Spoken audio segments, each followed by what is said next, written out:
Ja, še z moje strani lep pozdrav vsem. Bom poskušal nadaljevati približno tam, ker je Špela zaključovala, čeprav bo mogoče moj način govora nekoliko drugačen.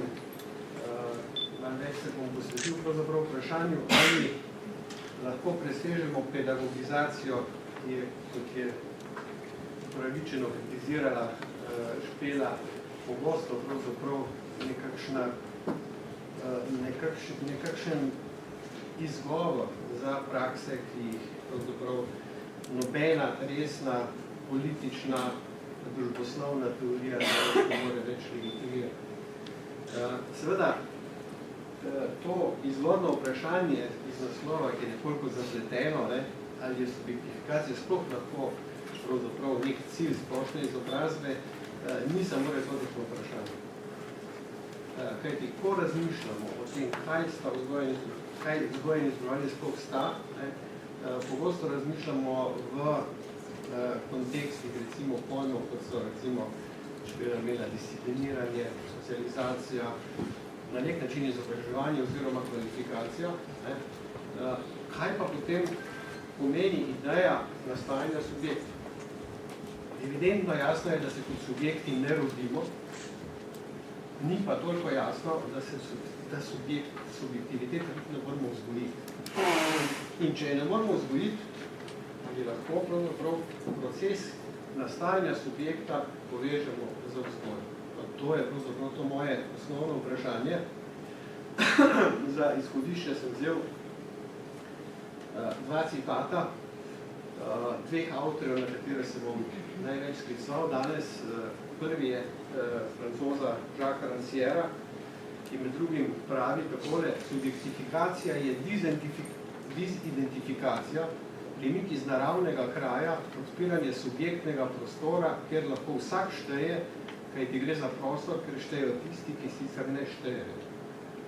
Značilna izjava pravzaprav neke kritične politične teorije, ki poskuša opozoriti na to, da se za raznimi identifikacijskimi politikami pravzaprav dotikamo ključnega problema, to je vprašanja, ali zmoremo, ali želimo in ali vemo, kako lahko pravzaprav subjektiviteto zagotovimo, omogočimo tistim družbenim skupinam, ki so pogosto pravzaprav iz tega izključene. Drug citat je citat Gerta Piste, enega bolj produktivnih teoretikov vzgoje v zadnjem desetletju, ki je skupaj, ali pa s tem, da se je naslovil v veliki meri na Rancièrove ideje, tudi vzpostavil pravzaprav pojem subjektifikacije kot ključen del pravzaprav pedagoške terminologije.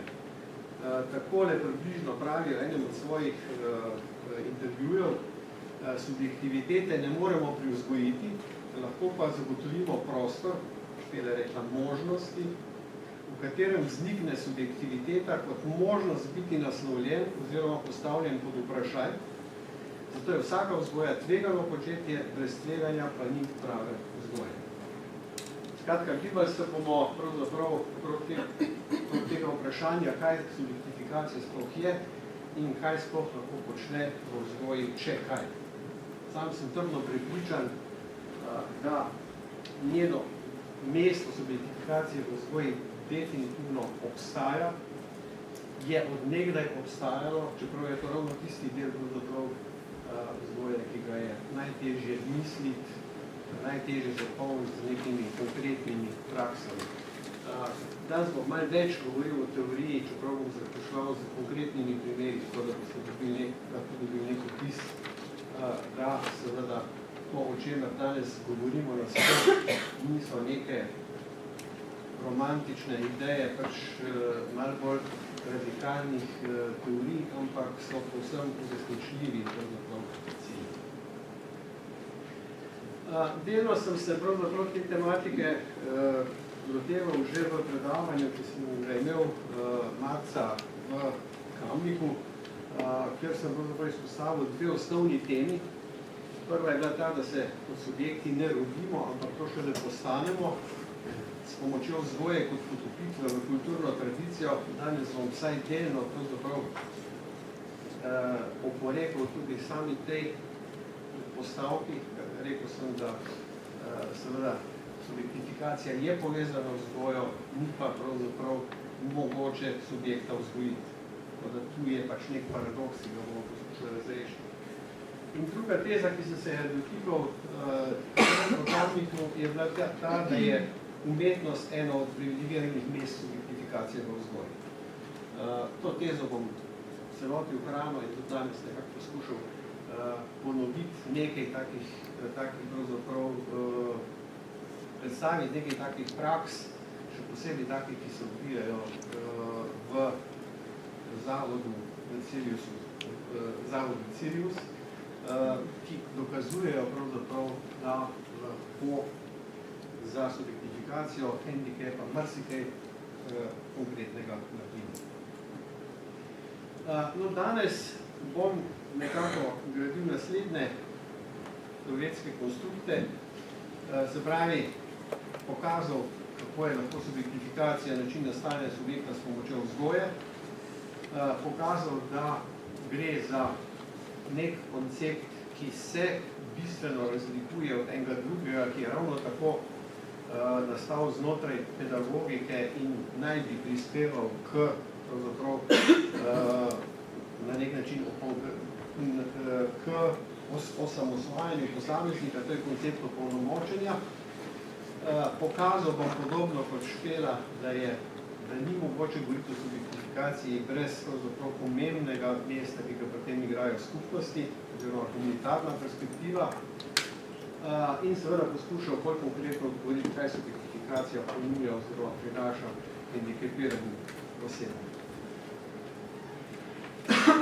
No, pojem subjektifikacije je v vzgojnih teorijah pravzaprav omenjal že Rancière v svoji znameniti knjigi o nevednem učitelju, ampak lahko rečemo, da ga je bolj pravzaprav natančno afirmiral nizozemski teoretik Gert Bista, ki v svojih številnih delih, tukaj je nekaj navedenih v zadnjem desetletju, slabem desetletju, razvija tezo, da vzgoja in izobraževanje morajo pravzaprav vsebovati nekako tri ključne in med sabo povezane dimenzije. Seveda ne moremo mimo dejstva, da za izobraževanjem skrbimo za kvalifikacijo oziroma pridobivanje znanja, razvijanje veščin, vrednot, dispozicij, predvsem za potrebe poklica, za katerega se pripravljamo.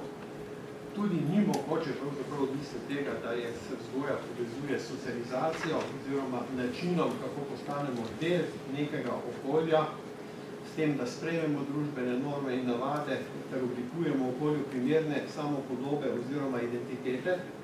Ampak tisto, kar običajno izpade iz našega razmišljanja, je pač ta klasična teza, ki jaz rečem teza presežnega v vzgoji, da je vendarle tako vzgoja kot izobraževanje povezana z ciljem, da nam bo ta dejavnost enkrat odveč. Da bomo lahko delovali samostojno, kritično, se pravi, da je tudi pravzaprav da so tudi ti procesi na nek način povezani z nastajanjem subjektivitete. Zaključil bi samo še z eno njegovo idejo, da so vsi trije te sklopi izobraževalnih ciljev sicer legitimni, a kot pravi Bista, če vzgoja ne zagotavlja subjektifikacije, to ni več prava vzgoja, ampak nevzgojeno okolje. Kot je Špela govorila o tem, da lahko govorimo o nekih pozitivnih pedagoških intervencijah in o pedagogizaciji, ki je pravzaprav v funkciji prikrivanja nekih oblik pritiskov, ki jih sicer težko legitimiramo, nekega skritega kurikuluma, isto velja pravzaprav za pedagogiko nasploh, če se ta ne prizadeva za to, da posameznika opremi, za to, da bo lahko deloval samostojno, kritično, odgovorno v svetu, v katerem živi, potem pravzaprav nobenih drugih ciljev, ne socializacijskih, ne kvalifikacijskih, ne moramo upravičiti. Kaj sploh mislim z besedo subjektifikacija?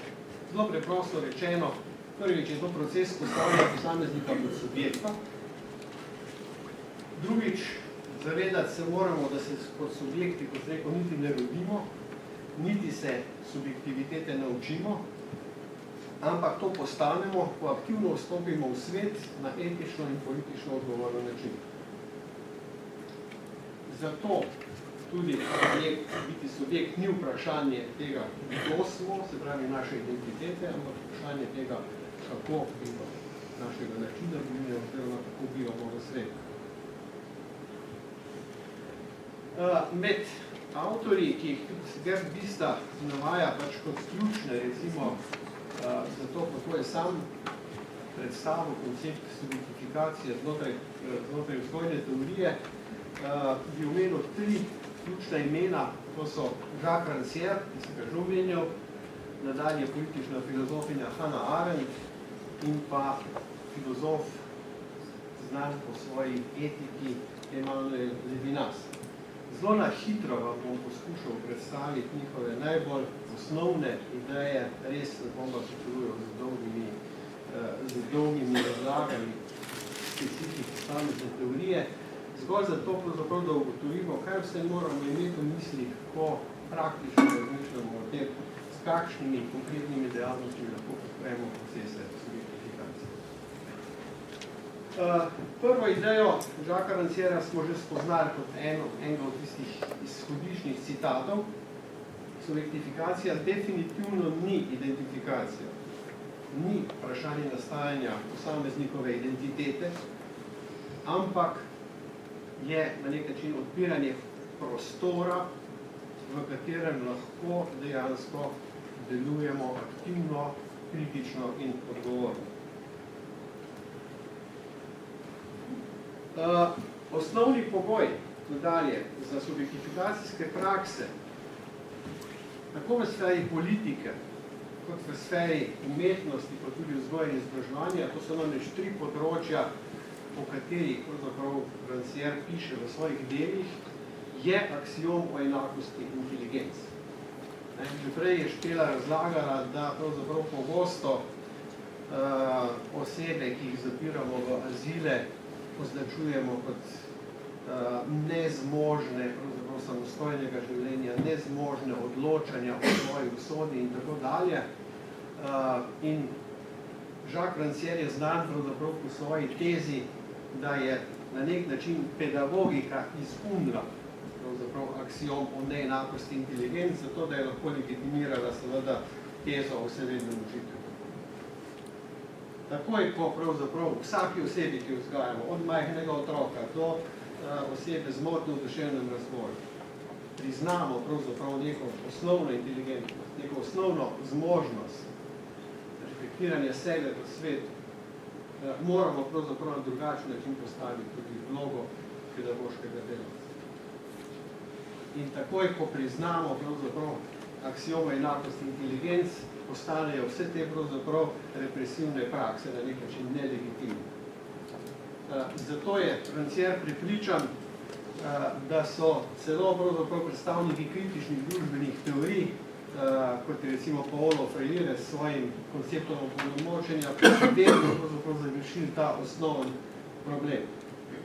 Da so predvideli, da se posameznik lahko osamosvoji, osvobodi samo, če ga mi tega naučimo. Mi, ki vemo, kdo je on, kam želi priti in ki poznamo pravzaprav tehnologije poti, recimo, da bo do tega tudi prišlo. Subjektifikacija ni opolnomočenja. Je pravzaprav nekaj drugega. Kaj je pogoj za subjektifikacijski dialog po Rancièru? To je pripoznanje učenca, gledalca, slušalca, državljana, kot inteligentnega bitja, zmožnega kritične komunikacije. Seveda na svojem nivoju, na svoj način, glede na svoje bivalne izkušnje, ampak vendarle. Naslednja njegova pomembna teza je, da je medij subjektifikacija na nek način motenje policijskega režima, kot on temu reče, obstoječe politike bivanja v družbi.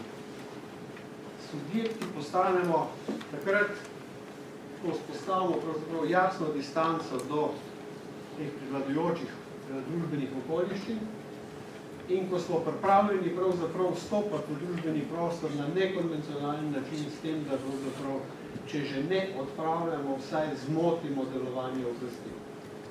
drugače pravzaprav subjektiviteti ne bomo govorili.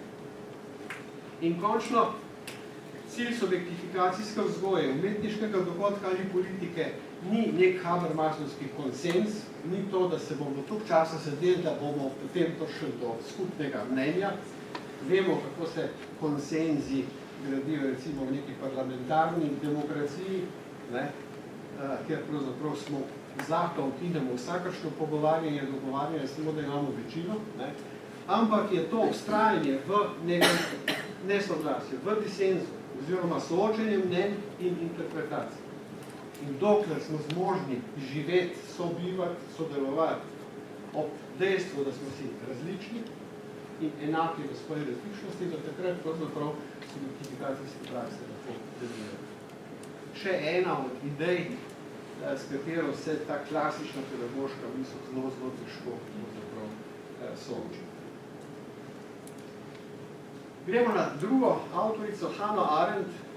Ona je v svojih številnih delih odpirala vprašanje tega, kako, na kakšen način, s kakšno dejavnostjo postajamo subjekti. In zanjo je ključen pravzaprav pojem subjektivitete ustvarjanja, delovanja. Kaj ti, kot pravi v svojem delu Vita aktiva, z besedami in dejanji proizvajamo nove začetke v svetu. Ne samo, da smo edinstveni, ker se je pač vsak rodil s svojim genskim zapisom, z neko svojo individualno natalnostjo, ampak smo edinstveni tudi zaradi govora oziroma zmožnosti pripovedovanja zgodb. Zgodbe so produkt delovanja in govora, ter razkrivajo subjekta. To je hkrati kreatorja, pripovedi in trpečo osebo v svetu. Spravi, ko Hannah Arendt zagovarja pravzaprav praktično udeležbo v svetu, nima v mislih samo tega, da pač nekaj konkretnega ustvarimo, ampak da to tudi mislimo oziroma ubesedimo, upodobimo, pripovedujemo. V obeh sferah pravzaprav se lahko vzpostavljamo kot subjekti. In zadnja njena ideja, naša subjektnost ni samo v naših rokah, živimo in delujemo v svetu kot človeška bitja in hkrati kot edinstvene osebe, zmožne ustvariti nekaj novega. Zato je pluralnost sobivanja v svetu pogoj človekove dejavnosti. Gre za dve povezani ideji. Ne moramo biti subjekti brez nekega prostora, na katerem lahko uveljavljamo svojo subjektiviteto. In drugič, ne moremo biti subjekti, če ne predpostavimo, da je ta skupen prostor, ta skupnost različna. Drugače pa subjektiviteta preprosto ne bi imela smisla. Seveda, lahko bi se vprašali, pa se je vendarle jasno, da ne moramo živeti drugače kot v svetu. Se je vendarle jasno, da človek ne more preživeti samo v fizičnem svetu, da smo vedno vpeti v neko družbeno realnost, v neko skupnostno realnost. Ampak od kakovosti, pravzaprav tega, kakšen svet nas obdaja, v kakšne skupnosti imamo priložnost vstopati, odvisno, ali se bomo lahko uveljavljali kot subjekti ali ne. Ta zveza pravzaprav bo, kot bomo videli, pravzaprav ključna tudi za naše pedagoške izpeljave. Tretji avtor, na katerega se sklicuje Vista, je Emmanuel Levinas. Ta predvsem v svojih številnih delih odgovarja na vprašanje, zakaj je pomembno, da bivamo kot edinstveni subjekti. Prepričan je namreč, da smo kot subjekti vedno že vključeni v odnose, da je to, da smo v vsakem odnosu na nek način subjekti starejše, tako kot so etična načela, ki jih je kultura, civilizacija proizvedla, pa tudi starejše od našega lastnega ega. Zakaj je temu tako? Zato, ker pravzaprav subjekt postanejo šele takrat, ko nas nekdo pokliče, pravzaprav, ko smo naslovljeni od nekoga in nas s tem zvabi v določen odnos. Še takrat pravzaprav dobimo priložnost, da se vzpostavimo kot subjekti in da se tudi zavemo kot lastne subjektne pozicije. To, da smo edinstveni, ni toliko pomembno vprašanje različnosti med nami, ampak naše nenadomestljivosti. Kaj to pomeni? Pomeni, da kot subjekti moramo narediti nekaj, kar pravzaprav ne bude nihče namesto nas. En zanimiv avtor, Alfonso Lingis, ki je veliko prevajal Levinasa in tudi pisal komentarje o njegovi filozofiji v ameriškem prostoru, je zelo zanimivo zapisal, da sta dve situaciji, ki nam najlepše, najlažje, najbolj nazorno prikažejo to levinasovsko osnovo etičnega odnosa. To je komunikacija majhnega otroka, novorojenčka, dojenčka z starši, ki za njega skrbijo, in pa komunikacija umirajočega z svojimi bližnjimi. V teh situacijah vidimo, da pravzaprav, ko se novorojenček pojavi v neki stiski, v neki anksioznosti, ga ne more potolažiti kar kdo. Natančno vemo, da tisti, ki to lahko stori, je nenadomestljiv. Tudi ko umirajoči izrazi željo po prisotnosti nekoga, ki ga lahko pomiri, to ni prisotnost kogarkoli, nekega zdravstvenega delavca, ki je zelo pomembni za neke druge funkcije, ampak točno določena posebna. Se pravi, v najbolj ključnih eksistencialnih situacijah se pokaže ne samo to, da je drugi tisti, ki nas rabi, ampak da je drugi tisti, ki nas omogoča nas kot etično subjekt. Brez tega drugega si mi lahko nabildamo naš ego, kako dobri, da smo, kako kakovostno, recimo, teoretično razmišljamo o etičnih načelih, ampak pravzaprav vse to so zgolj prazne besede oziroma neka ego fasada. No in še zadnja ideja Levinasa, za nas pomembna, v odgovorno dejanje me ne more nihče prisiliti, niti socializirati. Moja subjektnost vedno nastane kot motnja moje imanence, motnja mojega bivanja samo in zase, kot trenutek, ko je isti umotičen v svoji identiteti pripojen s pomočjo drugega. Se pravi, subjekti postanemo takrat, ko se glede na svoje ego predstave in potrebe znajdemo v situaciji, ko moramo pravzaprav preseči samega sebe. Ko nas je situacija pripravila do tega, da zaznamo meje lastnega ega in smo pripravljeni pravzaprav izstopiti iz tega položaja in graditi sebe pač na drugačen način. No, na podlagi teh idej vam bom v nadaljevanju poskušal predstaviti v grobem neko shemo pravzaprav bolj konkretnih vzgojno-teoretskih izpeljav, ki pokažejo pravzaprav, kaj bi morali v pedagogiki upoštevati, da bi upravičeno lahko zagovarjali tezo, da vzgoja je v podporo subjektifikacije, čeprav je ne ustvarja. Prvič, kot pravi v prej omenjenem intervjuju Gerd Lista, prihajati v prisotnost pomeni tudi prihajati v svet pluralnosti in razlik, to je v polis oziroma v javni prostor. Zato je odgovornost pedagoga dvojna. Za posameznega otroka, ki prihaja v svet, in za zagotavljanje pedagoškega prostora, v katerem lahko vznikne svoboda. Torej odgovornost za otroka in odgovornost za svet, za svetno kakovost sveta. Že prej sem rekel, subjektiviteto lahko ustvarjamo samo v nekem konkretnem družbenem prostoru. Ni pa vsak prostor tisti, ki subjektiviteto spodbuja. In pedagogika, ki želi omogočiti odpreti prostore, v katerih bo ta subjektiviteta vzniknila, kjer bo posameznik nagovorjen, da prestopi iz svoje ego pozicije v nekaj drugega. Grajenje takih prostorov je nujna sestavina vzgoje.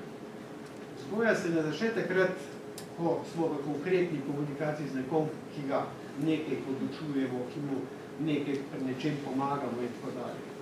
Začne se pravzaprav pri razmisleku, v kakšnem okolju, v kakšen prostor bomo nekoga umestili, kakšne materiale bomo dali na voljo, kakšne dejavnosti mu na nek način omogočamo. Takrat se začne pravo vzgoja. In zato je tudi odpiranje prostora, v katerem bo nekdo dejavno vstopil, nujna sestavina identifikacijske vzgoje. Gremo naprej. Ko se soočimo z odporom ob vstopanju v svet, se lahko odzovemo tako, da smo razdraženi in frustrirani zaradi blokade naših iniciativ in uporabimo moč volje tako močno, da uničimo entiteto, ki se nam upira. Ali pa z umikom, ki lahko v skrajnem primeru pomeni tveganje samodestrukcije. Delovanje v mestnem prostoru pomeni prostor, kjer je eksistenca možna in ki ga naše bivanje zasede. Se pravi, pogosto se postopamo v svet, po mnenju Gerta Bista soočimo pravzaprav z dejstvom, da ta svet ne deluje tako vedno in samo po naših željah in pričakovanjih. Umik pravzaprav iz tega spopada, iz te motnje, ki smo jih na nek način izpostavljeni, je lahko dvojen. Ali da poskušamo uničiti svet in ga narediti taka, kot nam paše, ali da se iz sveta umaknemo in zanikamo lastno subjektiviteto. Biti zares subjekt zato za bistvo pomeni ustrajati v tem mestnem prostoru. Ne ob destrukciji okolja, niti ob destrukciji samega sebe in zanikanja samega sebe. To pa je pravzaprav neka naporna pozicija, za katero, ki se je moramo na nek način navaditi. Vmesni prostor nadalje pravi Bista lahko razumemo kot dialog, ne kot obliko konverzacije, ampak kot eksistencialno formo, kot bivanje z drugim, ki išče pravičen položaj za vse vpletene. Dialog ni spopad, je brez zmagovalca in je trajen modus bivanja. Videli smo že, da se v obdelovanju v okolju nujno soočimo pravzaprav z odpori. In samo ob vzajemnem poštevanju svoje lastne pozicije, svoje lastnih želja na eni strani in seveda zahtev, ki jih ponuja okolje, lahko pravzaprav pridemo do ustrezne rešitve.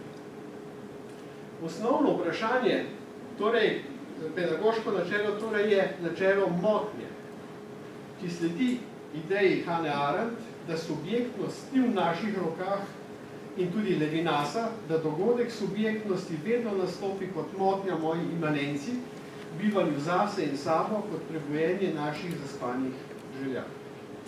Zdaj, kako to motnjo vključiti konkretno v vzgoj? Bista pravi, da običajno pravzaprav razumemo, da bomo to reševali z neko neposredno moralno vzgojo, s tem, da otroku povemo, kaj je prav in kaj narobe, kako bi bilo možno nek problem rešiti, vendar sam pravzaprav takšno ravnanje označi kot nevzgojno. To za subjektifikacijo nima nobene zveze.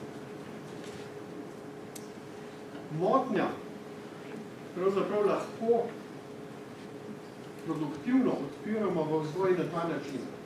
Ali da je otrok ali pa posameznik soočen z neko konkretno socialno situacijo, v kateri se mora ozavestiti pravzaprav razlik med svojimi lastnimi željami, potrebami in pričakovanji in potrebami in pričakovanji okolice, ali lahko to naredimo pravzaprav na neki metaforični ravni s pomočjo različnih umetniških upodobitev.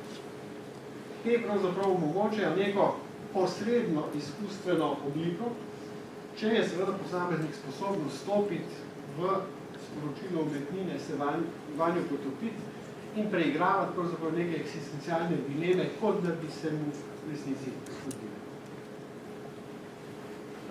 Nadalje pravi Bista, je značilnost te situacije motnje tudi ta, da moramo omogočiti neko načelo suspenza. Se pravi, razpetlamo ta prostor med tistim, kar občutimo v nekem hipu, ko pravzaprav ne moramo ravnati izključno samo po tem, kaj si sami želimo in samim dejanjem. V tem suspenzu pravzaprav bomo na nek način se začeli ukvarjati tudi sami sabo. S tem, ali so naše lastne želje, pričakovanja utemeljeni ali niso, na kakšen način lahko pri njih vztrajamo in hkrati pravzaprav začnemo upoštevati tudi pričakovanja okolice. Ob tem pa seveda moramo pospremiti vzgajano osebo tudi z določeno podporo. Vztrajanje namreč v tem vmesnem prostoru je tudi po mnenju biste zahtevna stvar.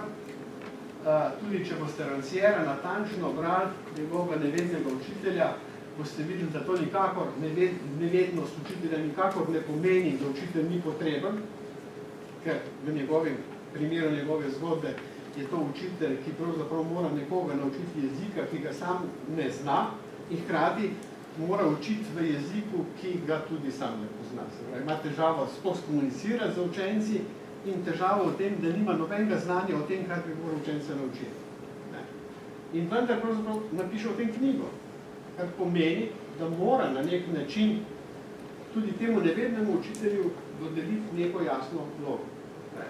In mislim, da je ključno sporočilo te knjige dejansko ta vloga podpornika. Nekoga, ki pač takrat, ko bo posameznik mogoče obupal, ko se bo umaknil ali ko bo pač zaradi ogroženih agresivnim izpadom pravzaprav poskušal pretirano uveljaviti svoj ego, da takrat seveda ima ob sebi nekoga, ki ve, da mu bo lahko na nek način zagotovil tisto osnovno varnost, znotraj katere lahko sprejemamo kvalitetno odločitev.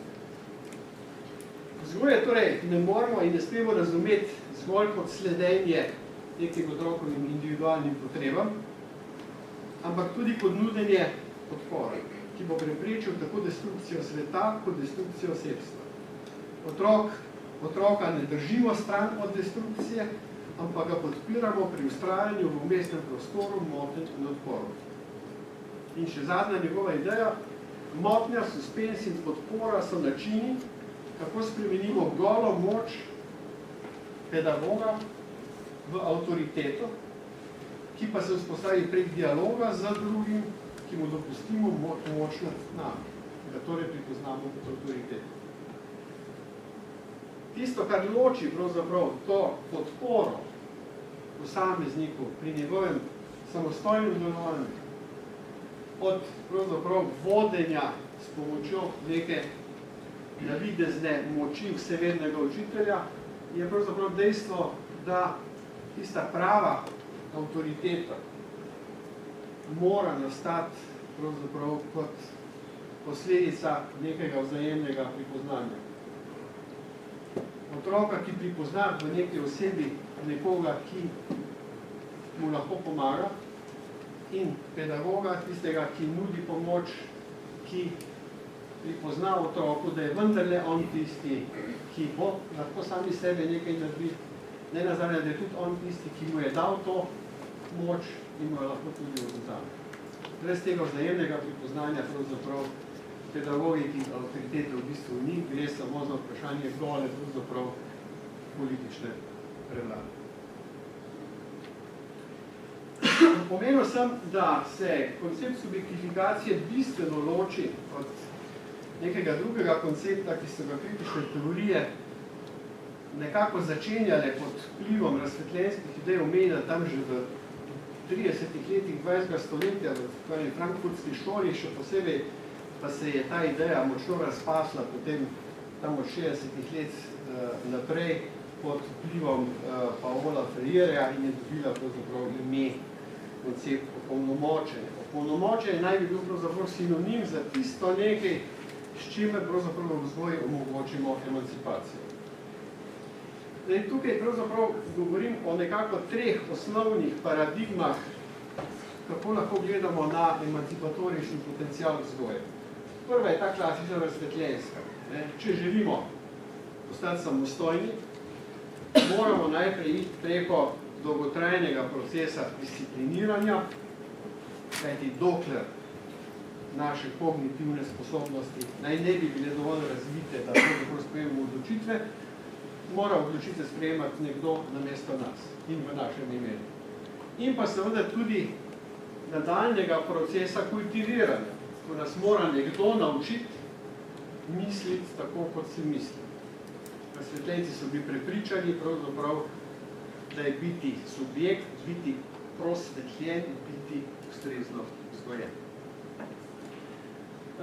Pri Freirejevem konceptu opolnomočenja gre za neko podobno pravzaprav idejo, da so zatirani tisti, ki pravzaprav ne morejo sami zase videti svojega lastnega položaja in da tudi ne morajo pravzaprav sami zase uvideti, kaj sploh lahko v tem družbenem prostoru naredi.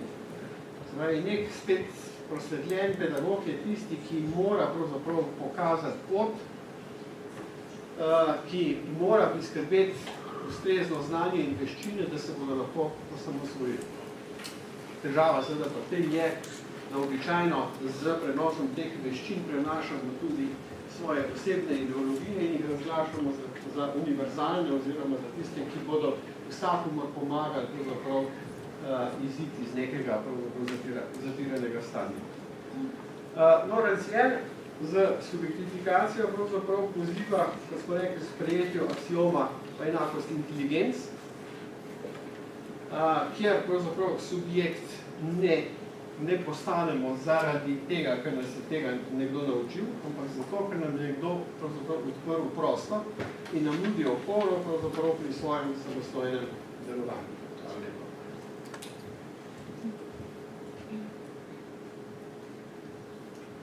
Če nekoliko skrajšam, postati subjekt v okviru koncepta subjektifikacije je na nek način politično dejanje, katerega bistvo, kot vidimo, je konflikt med eksistenco obstoječega stanja in eksistenco subjekta, torej nek dissens. Hkrati pa je to tudi na nek način estetsko dejanje. Subjektifikacija je način, ki naredi viden pravzaprav tisto, kar je bilo pred tem dejanjem izključeno iz naše percepcije. To se mi zdi pravzaprav za vzgojo izjemno pomembno opozorilo, ker nam pokaže pravzaprav, da še kako imamo kaj početi z poljem, v katerem lahko zagotovimo nastajanje subjekta, in to ne samo z nekim praktičnim udarništvom, ampak tudi z dejavnostmi, ki to dejavnost intelektualizirajo, jih posmišljujejo in jih tudi pravzaprav prepričljivo upodabljajo, naredijo vidne. Na tej upodobitvi pravzaprav s temi upodobitvami si na eni strani lahko pomagamo, da bolje razumemo svoj položaj v svetu, lahko pa delujejo tudi pravzaprav kot močno opozorilo javnosti, ki naslavljamo pravzaprav zahteve, ki jih sicer brez tega našega početja preprosto in nekoče uveljaviti. Iz vsega povedanega je tudi razvidno, da brez določene skupnosti, brez določenega družbenega prostora enostavno subjekti ne morajo postati. In če nekako si prelepimo pravzaprav tiste ključne, rečemo temu predikate, ki jih običajno s katerimi običajno opisujemo skupnosti, ki naj bi bile subjektifikaciji prijazne, da tako rečem, so to zagotovo, da mora iti za pluralne skupnosti, ki sprejemajo različnost kot vrednoto. Nadalje, da mora iti za solidarne skupnosti, ne samo, da smo različni po svojih identitetnih določilnih, različni smo tudi po kapaciteti, recimo resursov, ki jih imamo na voljo, da se čim prej samostojno vzpostavimo v nekem kvalitetnem bivanju. In seveda, da bi to dvoje delovalo, lahko zagovarjamo tezo, ki je že v 90-ih letih zapisal Kenneth Strike, da pravzaprav potrebujemo skupnosti kot nekakšno kombinacijo iskanja odgovora o tem, kaj je tisto, kar nas med sabo druži, kaj je tisto skupno dobro, ki pa ne sme biti formulirano tako, da bi iz vsebinskih opredelitev tega dobrega izpadle določene ciljne skupine. Če vi rečete, da je tisto, kar nas povezuje v Evropi krščanstvo, potem veste, koga vse ste izključili, pravzaprav kot državljana Evrope. Se pravi, zares se moramo omiti samo na tiste vrednote, ki so nujno potrebne za to, da lahko ta disens, ta nenehen dialog med različnimi poteka. Hkrati pa se zaveza temu, da poskušamo sprejemati, razumeti drugega. To je ta poskus hermenevtičnega razumevanja drugačnosti. To sta nekako dva cilja, ki uravnotežita naše predstave o tem, kako oblikovati prostor za subjektifikacijske prakse. Kaj to pomeni za različne skupine hendikepiranih oseb. Sam bi rekel, da so pravzaprav glavne ovire za subjektifikacijo hendikepa na nek način tri. Prva je ta, ki je že Špela prej omenjala in je ključna značilnost različnih medicinskih diskurzov, ki poskušajo povezati anomalijo in oviro. Pravi, neko, rečemo temu, bolezensko stanje, ki samo po sebi pravzaprav proizvaja nemoč posameznika.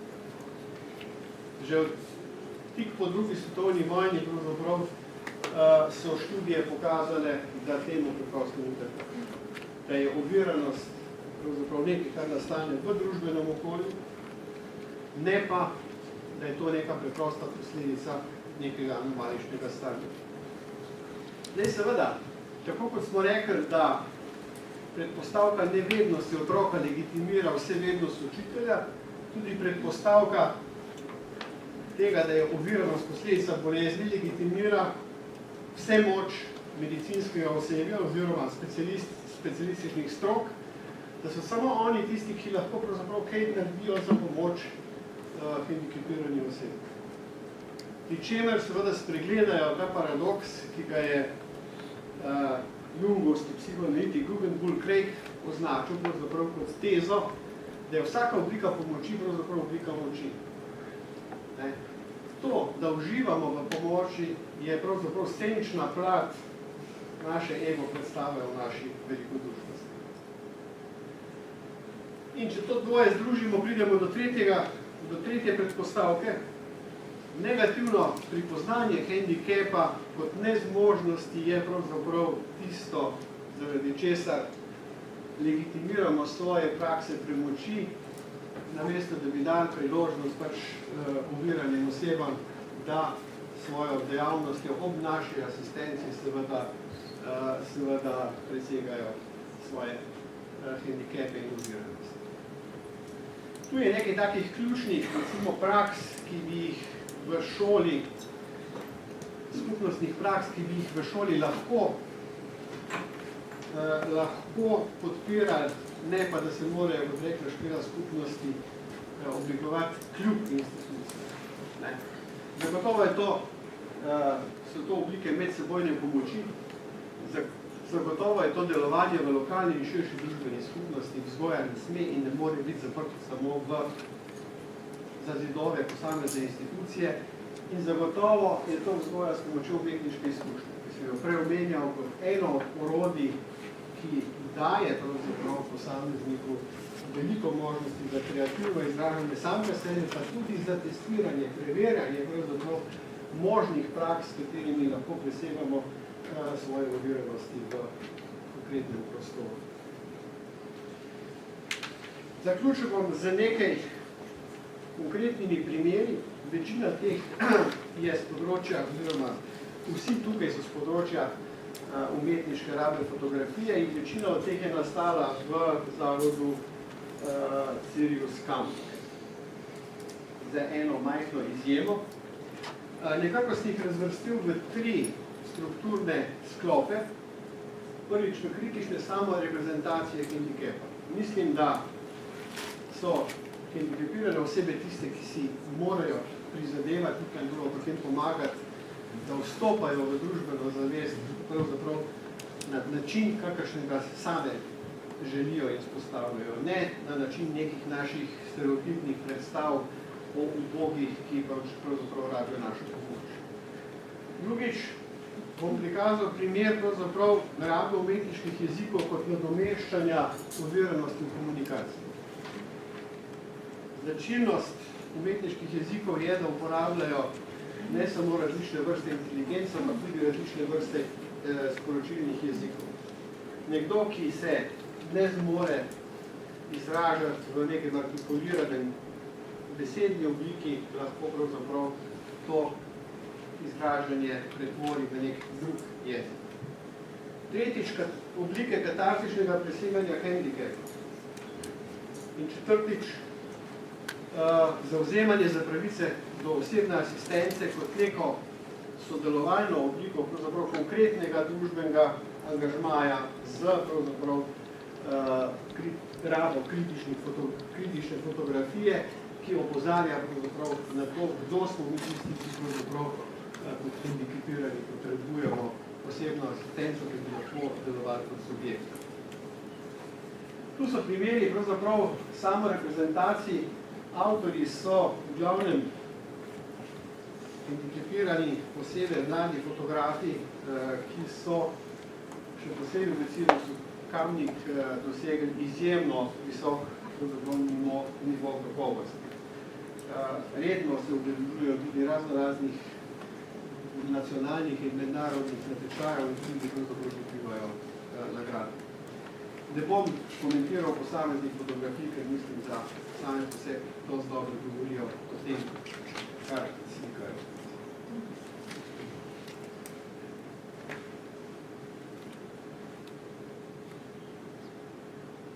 Mogoče na levi strani pozorim na to, kako svet zgleda z pozicije slabovidne osebe. In tu imamo neko tako samo reprezentacijo gluhe osebe. To so dela mentorja teh mladih fotografov, Mateja Pirhana.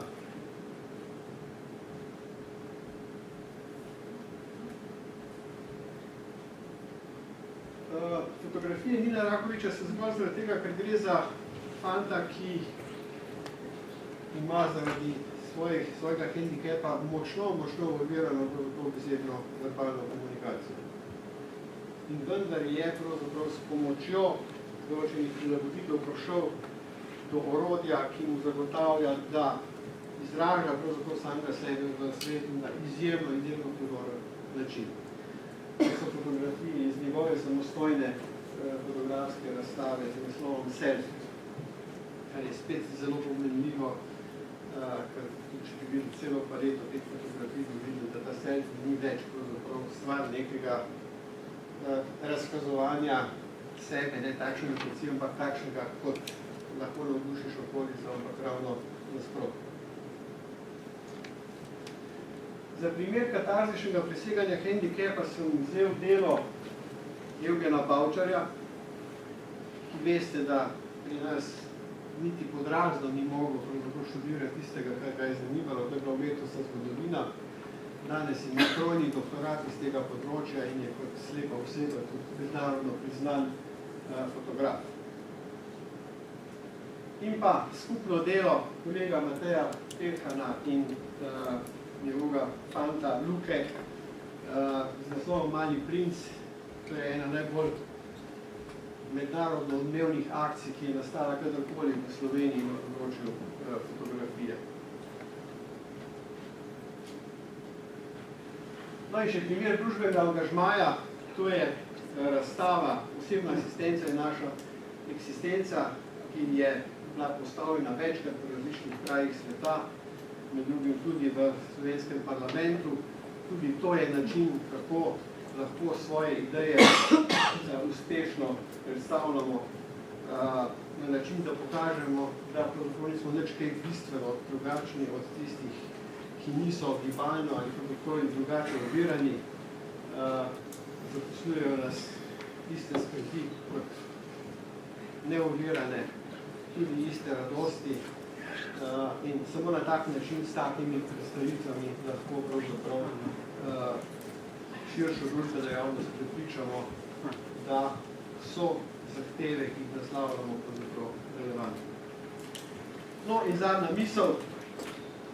Subjektifikacija hendikepa je motnja obstoječega režima bivanja, prilagojenega elitam oseb z značilnim razvojem, oziroma prelom s tezo, da je hendikep naravno anomalično stanje invalidnosti.